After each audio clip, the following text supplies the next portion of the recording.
Bem-vindos, caros alunos. Nessa videoaula falaremos sobre a resistência ao cisalhamento das areias, capítulo 11 da nossa disciplina.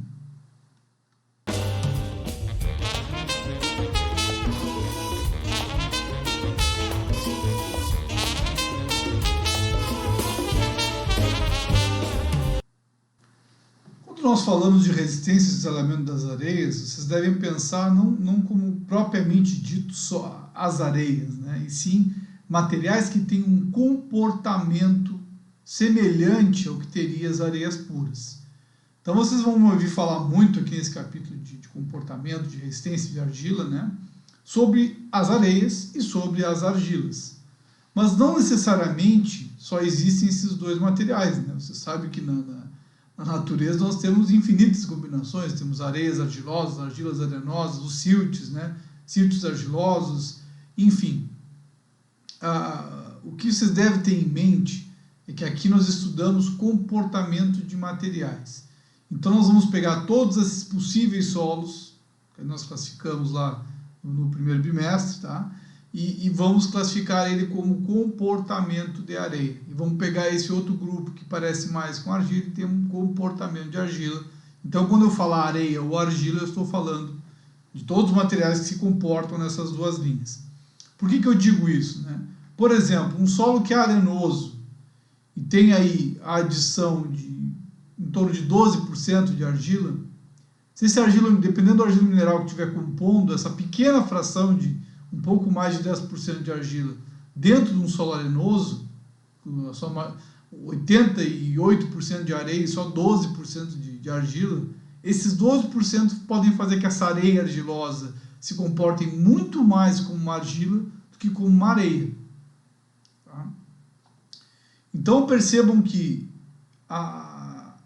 não é importante só a fração, a quantidade de grãos, e sim como o material se comporta, como essa fração argilosa vai ter um índice de atividade coloidal que molde esse material, né, que dê plasticidade a esse material se comporte como material argiloso, ou esse material se comporte como um solo arenoso, né? Inclusive os siltes, né, atualmente, não só atualmente, mas tem sido estudado cada vez mais o comportamento dos siltes, né, que não são nem materiais argilosos nem materiais arenosos. Então geralmente se atribui, tenta-se encaixar nos siltes um comportamento de areia ou argila, e às vezes não respondem a esses comportamentos, né? Então atualmente tem se tentado investigar cada vez mais os comportamentos de silt, tá? Ainda mais que esses solos de rejeito de mineração geralmente se encaixam numa faixa granulométrica dos siltes, né? Então por isso também a relevância desses estudos. Mas enfim, aqui na nossa disciplina então nós vamos dividir basicamente o conteúdo nesses dois comportamentos: comportamento de solos arenosos e comportamento de solos argilosos, certo? Bom, quando eu chamo um material de material com comportamento de areia, eu também devo atribuir esse material, além do comportamento de resistência por atrito. Então, quando eu falo que o material arenoso ele está resistindo ao cisalhamento puramente por atrito, eu não considero a coesão nesses materiais. Tá? Então, é uma característica de comportamento de areia não ter coesão. E o segundo ponto é que as areias são materiais muito permeáveis. Então, todo o comportamento de solo arenoso ele vai se dar em termos de tensões efetivas. Ou seja, eu não tenho geração de poropressão no processo. Então, todo o comportamento de tensão total e efetiva são os mesmos. Tá? O que é totalmente diferente nas argilas. Nas argilas eu tenho que ter um extremo cuidado, uma análise muito minuciosa do que é comportamento de tensão total e o que é comportamento de tensão efetiva. Aqui nas areias não. Quando eu falar que um material tem um comportamento de areia, ele é drenado sempre, drenado e com ângulo de atrito como parâmetro de resistência.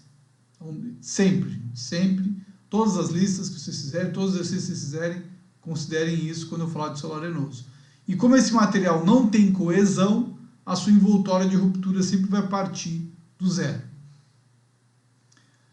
Assim, né, a nossa equação para areias puras, sem presença aí de agentes cimentantes ou de qualquer processo que gere coesão nesse material, né, inclusive desconsiderando a coesão, considerando a coesão aparente, que vai atribuir uma coesão a esse material, né, as areias puras, eu tenho um material com esta equação, né, que a tensão cisaliante, tanto total quanto efetiva, é igual à tensão efetiva normal ao plano de ruptura, tangente do ângulo de atrito efetivo do solo. Quem governa o comportamento das areias é o índice de vazios desse material. Então eu falei agora há pouco para vocês, né, que nós temos dois grupos, né, dois grandes grupos, as areias e as argilas, e dentro desse grupo areias, tá, o comportamento das areias vai ser basicamente distinto em função do índice de vazios que esse material tem quando carregado, certo?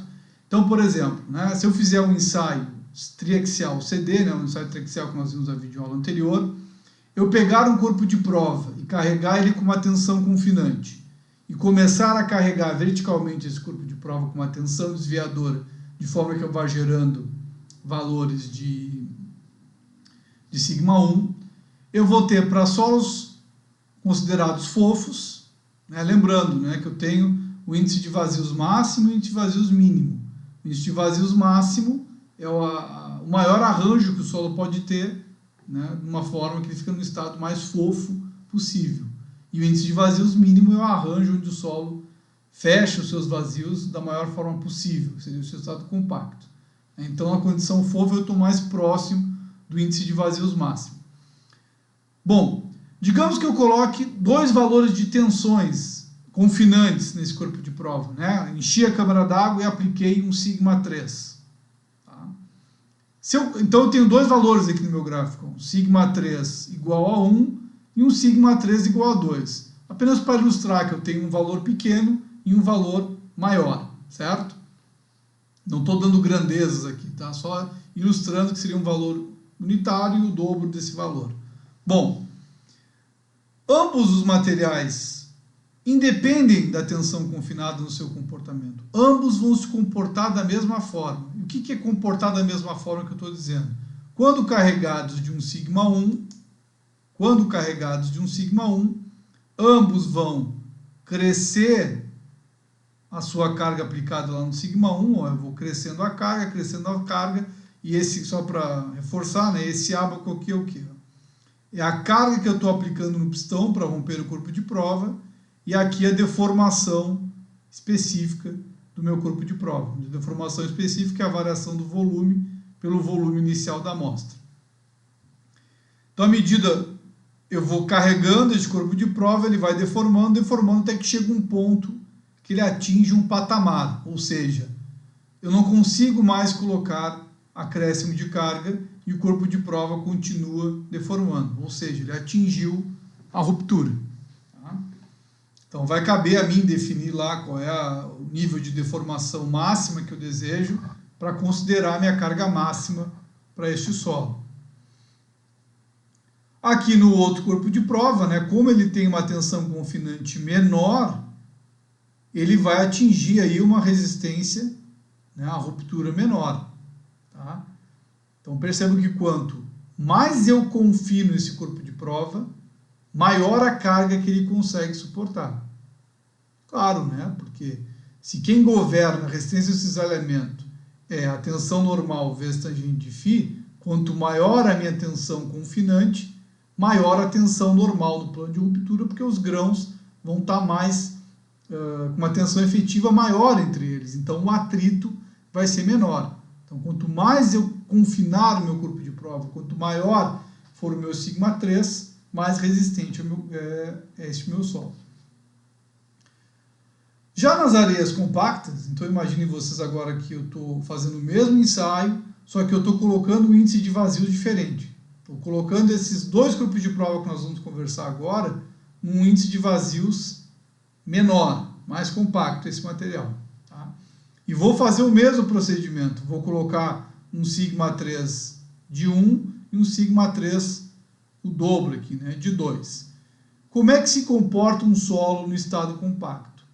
Então eu vou começar a carregar esse corpo de prova e vou perceber que a tensão desviadora vai aumentando, até eu chegar a um pico de resistência.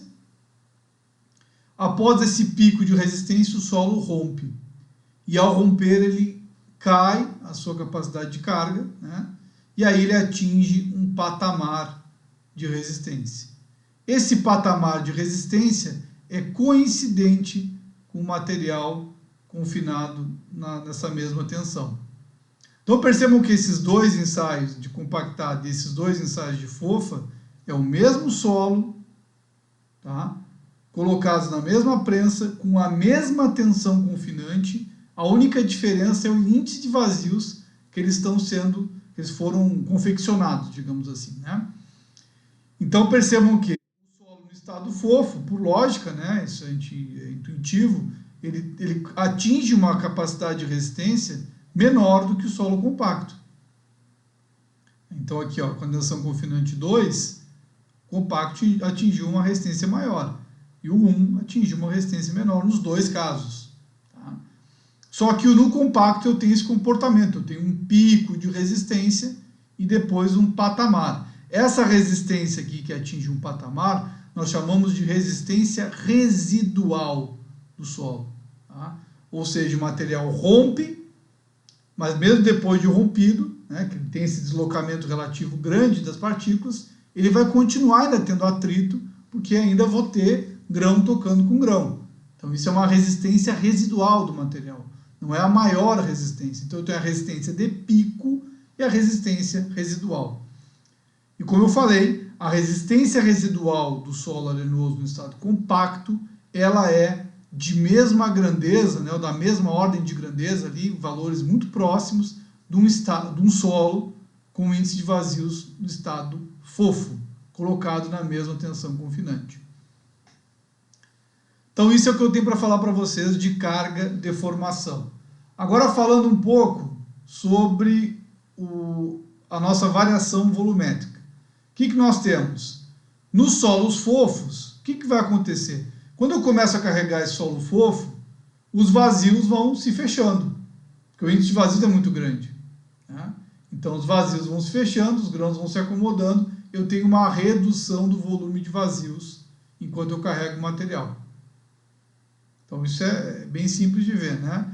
E aqui, né, quanto maior a tensão confinante, maior serão as minhas deformações, porque mais carga eu vou aplicar, mais os grãos vão se fechando ali, né? Reduzindo de volume durante o carregamento.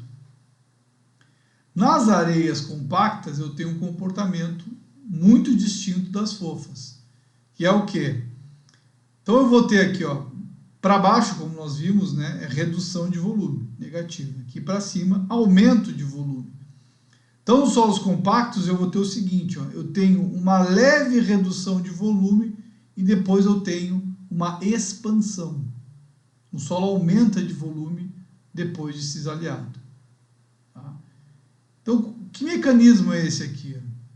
Esse mecanismo acontece o seguinte, esse solo, como ele já está compacto, ele tem muito pouco vazio para o solo se deslocar e ele preencher, porque ele já está no estado compacto, ele já está no índice de vazios bem próximo do mínimo, do máximo, desculpa. Do mínimo, perdão. Tá? Muito próximo do mínimo. Então o que vai acontecer? Quando eu começar a cisaliar esse material, a única maneira de eu ter deslocamento relativo entre os grãos é os grãos saindo dos vazios e rolando uns por cima dos outros. Só que quando o grão sair do vazio, ele vai expandir, porque ele vai sair daquele local que ele estava ali no estado compacto e vai abrir um vazio no solo, o solo vai aumentar de volume. Então esses solos compactos eles têm uma leve redução do volume e depois eles têm um aumento de volume. Então esse comportamento dos solos compactos. E claro, quanto maior a minha carga aqui aplicada de confinamento, eu vou ter uma expansão menor. Eu impeço que os grãos, como o confinamento é grande, eu impeço que os grãos tenham muita expansão. Quando o confinamento é menor, eu permito que os grãos conseguem aí se deslocar com uma maior facilidade, expandindo mais, né, do que no outro estado. As envoltórias de ruptura que eu tenho nesses solos, né, essa envoltória aqui da letra C é dessa linha aqui, né? Você pode observar que eu tenho um A, um B e um C. Então, na condição fofa, eu só vou ter como pegar aqui uma resistência de pico.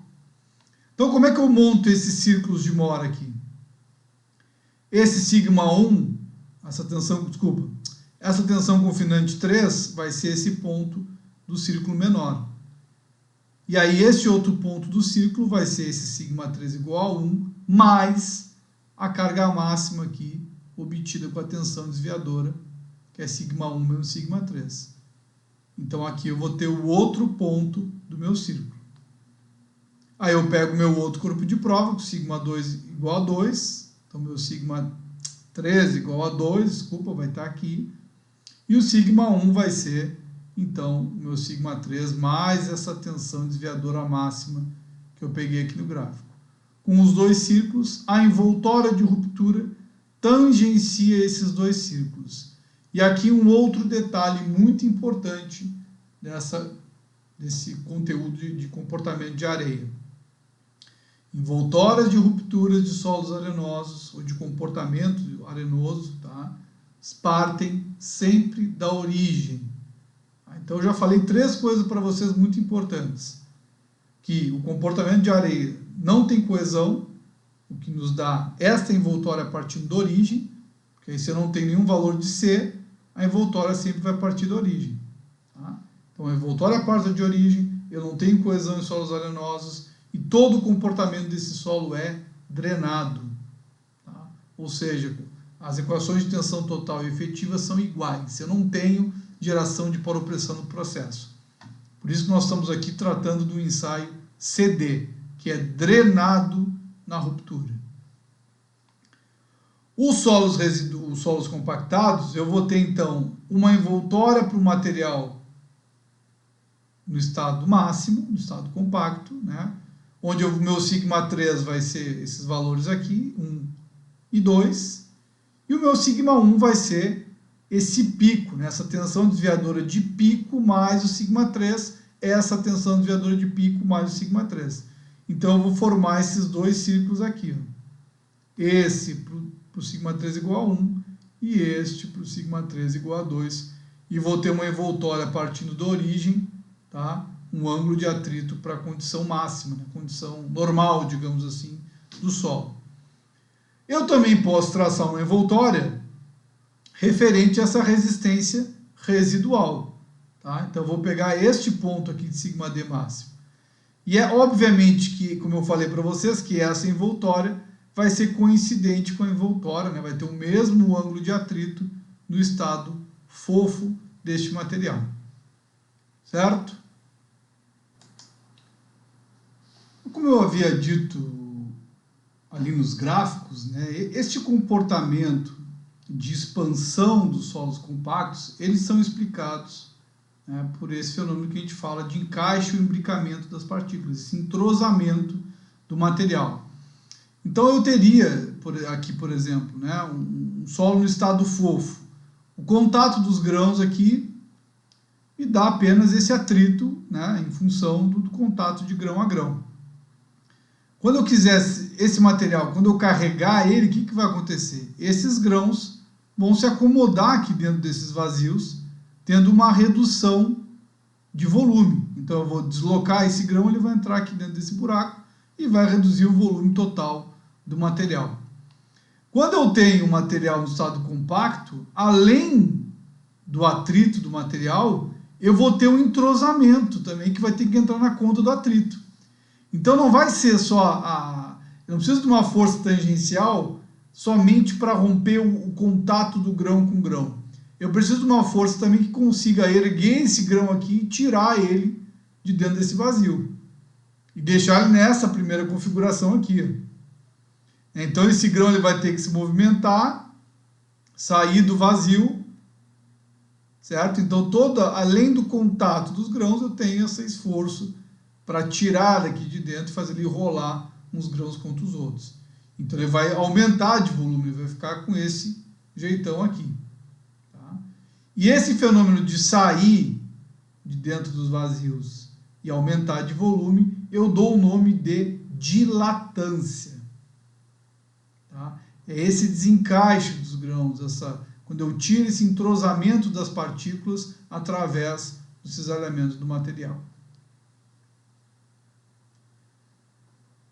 A variação do ângulo de atrito com a tensão confinante também é uma coisa que eu já comentei aqui em outras videoaulas, né, que nós temos, quando nós pegamos vários corpos de prova em diferentes tensões de confinamento, a gente observa uma envoltória de ruptura entre os círculos, certo? Mas nós temos uma equação que é uma reta, então eu preciso fazer um ajuste, uma interpolação para pegar o melhor valor possível para representar este comportamento de envoltória numa reta que tem como parâmetros da reta, né, o C e o φ, correto? Então aqui apresenta para vocês, por exemplo, ó, o mesmo solo com o mesmo índice de vazios em diferentes níveis de tensão confinante. Em tensões confinantes menores, ó, percebam que a reta que se ajusta ao círculo ela é mais inclinada do que a reta que tem aqui uma tensão confinante maior. Então, se eu fosse pegar individualmente aqui esse 1, 2, 3, 4 ensaios e plotasse para cada um deles uma reta saindo da origem e tangenciando o círculo, eu iria observar que o ângulo de atrito em tensões confinantes menores é maior do que para tensão confinantes maiores. Certo? E isso é explicado de diferentes maneiras, né? Em tensões maiores eu posso ter uma parcela de quebra de grãos, o que diminuiria a resistência, entre outros motivos, né? O importante é que, na prática de projeto, se vocês observarem bem, né, se eu pegar aqui como base os maiores círculos, eu vou ter o menor ângulo de atrito dessa configuração. Então eu não erro muito, né, pensando em fator de segurança, é melhor eu pegar os círculos já ajustando para as tensões maiores. Porém, por outro lado, eu posso fazer diferente, eu posso fazer ensaios onde a configuração desses ensaios peguem as tensões adequadas lá para o meu projeto. E aí eu faço já essas retas ajustadas para as tensões que eu vou trabalhar, pegando aí parâmetros de resistência já adequados para aquele meu projeto. Outro fator bastante importante no comportamento das areias é o que nós chamamos de índice de vazios crítico. O que seria o índice de vazios crítico, né? Então vamos imaginar aqui também que nós temos 5 ensaios, certo? Onde esses 2 ensaios azuis eu estou colocando solos numa condição de estado compacta, tá? Então com índice de vazios bem pequeno, e aqui esses 2 materiais em verde num estado fofo, ou seja, com valor de índice de vazios mais alto, mais próximo do mínimo, tá? Mais próximo do máximo, desculpa. Cuidado com essa confusão, né? Ela é bem comum de acontecer. Então aqui índice de vazios máximo, índice de vazios grande, aqui índice de vazios mínimo menor, certo? Bom, então nós já sabemos já, né, que nos compactos eu vou ter um comportamento de redução de volume de uma posterior dilatância, né, uma expansão durante o cisalhamento do material. Ao passo que os materiais no estado fofo, nós vamos ter apenas a redução do volume durante o cisalhamento, o material se acomodando nesses vazios desse material. Vamos analisar o seguinte, ó, o pico de resistência e o valor do índice de vazios no pico de resistência. Tá? Então aqui, ó, neste pico de resistência, eu observo que na minha curva de deformação, ó, o meu solo está expandindo, ele está na fase ali de dilatância do material. E também a curva em azul escuro, né, com valor menor aqui, de índice de vazios, também apresenta este comportamento. Então, o solo mais compacto está na fase de expansão e o segundo, mais compacto, né, que tem uma compacidade um pouquinho menor, também apresenta esse comportamento. Nos solos fofos, eu vejo que o pico máximo de resistência que eu tenho está lá quando o material reduziu de volume, certo? Então, eu vou pegar aqui esse índice de vazios correspondente, tá? Essa variação volumétrica aqui, desculpa, correspondente a esses picos de tensão, e vou plotar neste gráfico que me indica a variação volumétrica no eixo Y em função do índice de vazios. Então eu tenho o que eu chamo de índice de vazios 4, que é o mais compacto, e índice de vazios 1, que é o mais fofo. O índice de vazios 4, como nós vimos aqui, o material estava expandindo quando estava rompendo. No segundo, mais compacto, tá? Eu tenho também expansão enquanto eu rompo. Então percebam que quanto menos compacto é o solo, mais próximo do gráfico aqui de ter redução do volume. Da mesma forma, o 1 é o mais fofo. Quanto mais fofo, mais redução de volume eu tenho. Então, quanto mais compacto, mais expansão. Quanto menos compacto, mais redução de volume. Então percebam aqui, ó, quando eu começo a ir eu venho do mais compacto aqui, né? Quando eu reduzo um pouco a compacidade, deixo ele um pouquinho mais fofo, ele começa a vir, né, já querer não ter esse trecho aqui, ó, de reduzir de volume e expandir. Reduzir de volume e expandir. Ele vai tender, quanto menor a minha compacidade, ele expandir menos aqui durante o cisalhamento. Da mesma forma aqui, ó, quanto mais fofo for o meu solo, ele vai reduzir muito de volume. Mas se ele não for tão fofo, ele vai reduzir só um pouquinho. Então o índice de vazios crítico, ele é justamente isso. Um material no qual este solo não sofre nem aumento, nem redução de volume durante o cisalhamento. Então os solos compactos vão tender a expandir durante o cisalhamento, né, desentrosar as partículas em função da dilatância, e os solos fofos a reduzirem muito de volume. Esse material, existe então um índice de vazios que esse material fica ali, né, em torno de 0 na variação volumétrica. Ele dá uma redução, dá uma aumentadinha, mas ele não tem nada nítido, né? Ele fica ali, ó, reduzindo e aumentando de volume durante o cisalhamento, e no pico de cisalhamento desse material, que é a curva em vermelha, ele não tem nem aumento nem expansão durante o cisalhamento. Então esse índice de vazios seria o nosso índice de vazios crítico deste material. Uma outra maneira de explicar o índice de vazios crítico pode ser essa aqui, ó. Tá? O que eu estou dizendo aqui? Que o índice de vazios que essa areia...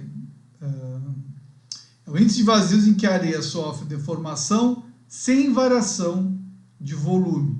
Ou seja, do início ao fim do processo de cisalhamento, o material não expande nem reduz de volume. Então seria a correspondente densidade do material, no qual a areia tende a ser rompida, indiferente do seu índice de vazios inicial. Por quê? Porque a areia compacta, que é as curvas em azul que nós vimos lá, ó, o que acontece? A areia compacta tem um índice de vazios muito pequeno no início do ensaio, né, próximo do mínimo. Como durante o cisalhamento elas aumentam de volume, o seu índice de vazios no final do ensaio é maior do que no início. Então eu tenho essas curvas em azul aqui, ó, índice de vazios pequenos, próximos do mínimo, e quando eu cisalho esse material, ele tende a aumentar o seu índice de vazios. Ao contrário, os solos fofos, eles são próximos do índice de vazios máximo, tem muito, né, a taxa de vazio é muito grande, e quando eu começo a cisalhar esse material, eles reduzem de volume, porque eles vão fechando os vazios até chegar lá no final do processo, na máxima possibilidade de entrosamento possível que esses grãos têm. Então eles começam com um índice de vazios grande e acabam com um pequeno. Se eu colocar a areia no índice de vazios crítico, como ela não aumenta nem varia de volume durante o processo, então o processo de cisalhamento independe do índice de vazios inicial. Enquanto na condição fofa e na compacta, elas dependem do índice de vazios inicial. Porque se for fofa vai ter redução, se for compacta vai ter expansão. Tá? Então isso é o índice de vazios crítico do solo.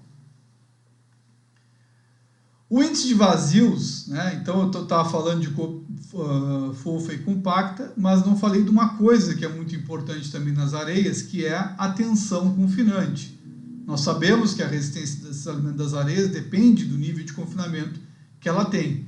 E o índice de vazios também depende desse nível de confinamento que eu estou aplicando no material. Então, para cada tensão confinante que eu ensaiar esse material, eu vou ter um índice de vazios crítico diferente. Então, imaginem vocês, né, que para esses 5 solos, eu ensaiei 5 materiais para obter um índice de vazios crítico, para uma tensão confinante. Digamos que foi 50. Se eu quiser saber para tensão confinante de 100, eu vou ter que ensaiar mais 5 corpos de prova. Tá? E aí eu posso montar, por exemplo, um gráfico que nem esse, onde eu tenho a variação do índice de vazios crítico em função de diferentes valores de tensão confinante. Então, este ábaco é um ábaco ilustrativo, né? Não tem um gráfico, desculpa, ilustrativo, onde a zona de índice de vazios críticos para solos compactos estaria abaixo dessa curva e os solos fofos estariam acima dessa curva e o índice de vazios teria este comportamento, né? Quanto menor a tensão confinante, maior o meu índice de vazios crítico. Quanto maior a confinante, tá? Eu tenho aí maiores valores de índice de vazios crítico.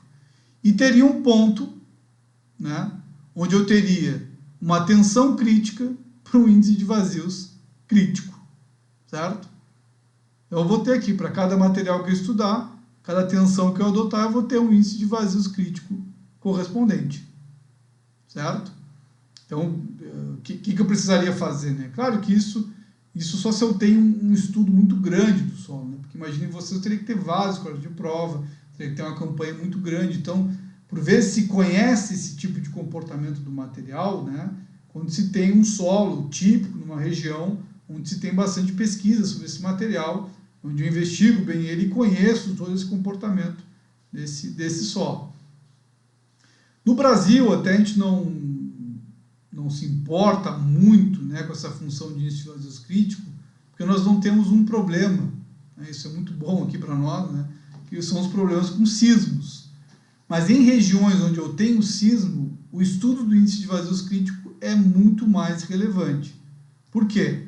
O solo, tá, arenoso, apesar dele não ter geração de excesso de poropressão por ser um material drenante, por quê? Porque eu carrego esse material com uma velocidade lenta, né? E essa velocidade lenta me permite que as poropressões sejam drenadas antes de romper o solo. Então, por isso que eu considero as areias geralmente com comportamento drenado. Mas quando eu estou em regiões de sismos, as cargas dinâmicas têm uma velocidade muito grande. Então, eu aplico uma carga no solo, né, pelo terremoto, eu aplico uma carga, gera a poropressão e quando ela está querendo dissipar, já chega outra carga. Então, esses carregamentos dinâmicos promovem geração de excesso de poropressão. E aí, imaginem vocês, numa areia fofa, o que está acontecendo durante a ruptura? Está acontecendo que, quando carregado esse material, ele vai tender a reduzir de volume quando carregado. Então, solos fofos que reduzem de volume, quando carregados, eles vão fechar os vazios. E a água dentro dos vazios vai gerar um excesso de poropressão. Lembrem lá, tensão total é poropressão mais tensão efetiva. Se eu aumento a poropressão, o que vai acontecer? Eu vou diminuir a minha tensão efetiva, certo? Então, se eu diminuo a minha tensão efetiva, eu estou diminuindo essa força de contato entre os grãos. Eu estou diminuindo o atrito entre os grãos. Se eu tirar o contato dos grãos, os grãos vão entrar em processo de liquefação. Então, é muito comum lá, tem vários vídeos no YouTube, se vocês quiserem assistir, de situações lá na Ásia, no Japão, principalmente, né, que tem muito terremoto, de casas afundando dentro do solo. Justamente por um processo de liquefação induzido por ter uma areia fofa, né? A própria ruptura da barragem de Brumadinho, né, um dos indícios que se levantam é que foi um sismo que aconteceu por alguma explosão e esse sismo provocou aí uma liquefação induzida naquele material que devia estar num índice de vazios devido ao seu processo de execução. Então, esse processo de liquefação aconteceu no material. Agora, quando eu tenho as areias no seu estado compacto, eu tenho o contrário. Por quê? O que quando essas areias compactas são carregadas, eu tenho uma pequena redução de volume e depois expansão. Quando eu expando, então, o que eu estou gerando? Estou gerando sucção na água dentro do vazio. Quando eu comprimo, eu tenho geração de poropressão. Quando eu tenho expansão, eu tenho sucção. Estou puxando a água. E você sabe que sucção vai juntar um grão com o outro. Vai aumentar o contato do grão. Então, eu vou aumentar a tensão efetiva. Certo? Então, teoricamente, seria bom. Mas imaginem vocês que cada sismo que eu tenho um solo diminuindo e aumentando de volume. Isso pode comprometer a minha estrutura com rachaduras, com distorções que podem até levar à ruptura do material, certo? Então, por isso que em locais que tem o sismo, né, o estudo, né, a avaliação do estado de compacidade a partir do índice de vazios crítico, ele é muito importante, mesmo, né, em função dessa geração de poropressão, mesmo em solos drenados, como são as areias.